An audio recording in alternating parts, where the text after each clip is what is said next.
नमस्कार दोस्तों, स्वागत है आपका इस वीडियो में जिसमें मैं आपको बताऊंगा कि आप कैसे याद कर सकते हैं ऑर्थो, मेटा और पैरा पोजीशंस।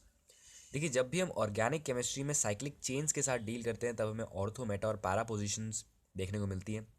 अब इन ऑर्थो, मेटा और पैरा पोजीशंस को समझना बहुत आसान है, लेकिन फिर से इन्हें याद करना बहुत ही ज़्यादा मुश्किल है।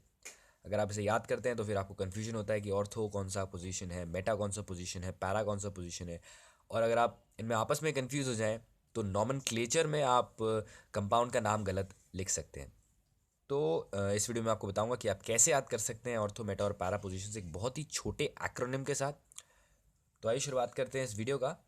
सबसे पहले ऑर्थो, मेटा और पैरा पोजीशंस के बारे में थोड़ा सा जानते हैं कि वो क्या है। तो देखिए, जब भी हम कोई साइक्लिक चेन लेते हैं 6 कार्बन की, तो उसमें अगर मैं किसी एक कार्बन को रेफरेंस पॉइंट मानूं और उसे अपनी फर्स्ट पोजीशन कहूं तो सेकंड पोजीशन वाला कार्बन ऑर्थो पोजीशन कहलाएगा, उसका अगला कार्बन मेटा पोजीशन कहलाएगा और उसका अगला कार्बन पैरा पोजीशन कहलाएगा, और फिर उसका अगला कार्बन मेटा और फिर उसका अगला कार्बन ऑर्थो। या फिर एक दूसरे तरीके से देखें तो सेकंड पोजीशन हमेशा ऑर्थो होगी, इस तरफ से देखें तो भी सेकंड पोजीशन हमेशा ऑर्थो है, लेकिन अगर हम क्लॉकवाइज डायरेक्शन में चलें तो ये सिक्स्थ पोजीशन है। अब अगर क्लॉकवाइज डायरेक्शन में चलें तो थर्ड पोजीशन और फिफ्थ पोजीशन मेटा है, और एंटी क्लॉकवाइज डायरेक्शन में चलें तो भी ये फिफ्थ पोजीशन थर्ड बन जाएगी और ये थर्ड पोजीशन फिफ्थ बन जाएगी, और फोर्थ पोजीशन तो हमेशा पैरा ही रहती है। यानी कि हम क्या देखते हैं कि सेकंड और सिक्स्थ पोजीशन ऑर्थो है, थर्ड और फिफ्थ पोजीशन मेटा है और फोर्थ पोजीशन पैरा है।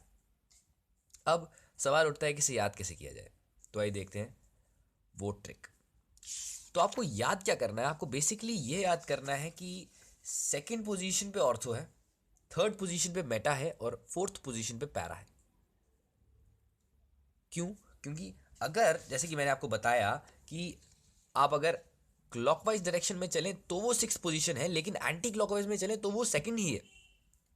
ऐसे अगर आप क्लॉकवाइज डायरेक्शन में चलें तो वो फिफ्थ पोजीशन है, लेकिन अगर एंटी क्लॉकवाइज डायरेक्शन में चलें तो वो थर्ड ही है। तो हमें याद क्या करना होता है कि पहले ऑर्थो है, फिर मेटा है और फिर पैरा है। तो बेसिकली आपको याद क्या करना है, ओ एम पी, यानी कि ऑर्थो सेकंड पोजीशन है, मेटा थर्ड पोजीशन है और पैरा फोर्थ पोजीशन है with respect to the reference point जिसे हम फर्स्ट पोजीशन मानते हैं। तो इस ओ एम पी को याद करने के लिए जो एक्रोनिम है वो है ओमपुरी। ओमपुरी वर्ड से आपको तीन मेन अल्फाबेट्स मिल जाएंगे ओ एम पी, जिससे कि आप ऑर्थो, मेटा और पैरा पोजीशन को याद कर सकते हैं।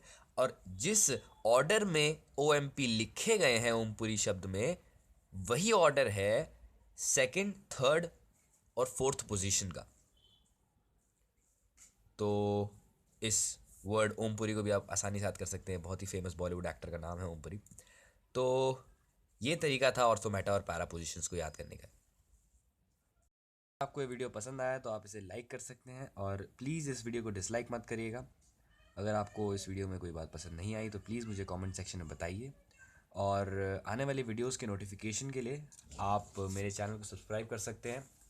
मेरे चैनल का नाम है ट्रिक टीचर, और इसी चैनल से मैंने और भी कई सारी अच्छी वीडियोस बनाई हैं, जैसे कि how to learn trigonometric formulas और how to learn Fleming's left hand rule, magnetic effects of current के ऊपर भी वीडियो है, सॉलिड स्टेट्स के ऊपर भी वीडियो है। तो आप उन्हें भी देख सकते हैं, शेयर कर सकते हैं अपने दोस्तों के साथ, अपने टीचर्स के साथ। तो इसी के साथ बाय बाय।